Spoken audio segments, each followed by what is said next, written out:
后来过来是婚林有真侪乡亲，将这个手机啊，佫收到另外一条的简讯，内底写讲好尾将要来设置导弹基地，佫来强调讲，一旦爆炸，四周围10公里远的所在，拢无人会当活命。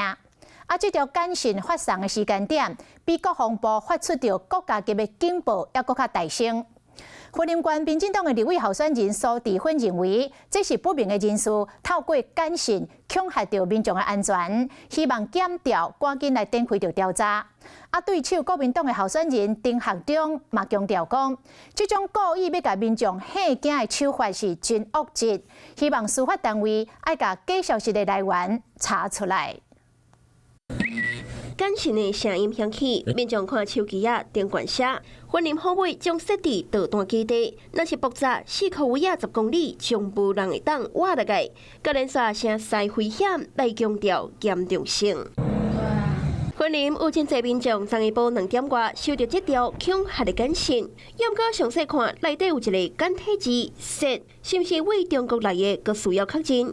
要唔过民众也是认为有可能的影响选情，会造成恐慌，应该也会间接影响到那个选票比例啊。昨下晡，民进党总统候选人赖清德陪立委候选人苏治芬的车队，伫好尾的市区扫街造势。无偌久就收到这条简讯，而且时间点比下晡3点外国家级的警报提醒中国发射卫星飞过台湾的南部，也较早。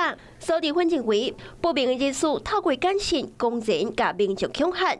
今日一直到地检署指令宣告。我觉得是检调单位应该硬起来哈，因为我们很需要还给社会大众一个真相哈。苏治芬希望检调赶紧调查。国民党立委候选人丁学忠伊嘛认为，司法一定爱查核清楚。通委员上天用这个假讯息来恐吓人民司法单位一定要调查清楚。对于恐吓消息的侦办，哪里个立场同款？若风声讲导弹基地都设伫好尾高铁站的附近，这块军方用地目前拢也阁是趴荒的状态。去年风声讲国防部要设置汽车飞弹营区，官府认为会影响到当地发展，已经向军方明确表示反对。Hello， 我是林明瑞。想要抢先掌握最及时的新闻资讯吗？赶快订阅、按赞、开启小铃铛，锁定我们华视新闻的 YouTube 频道。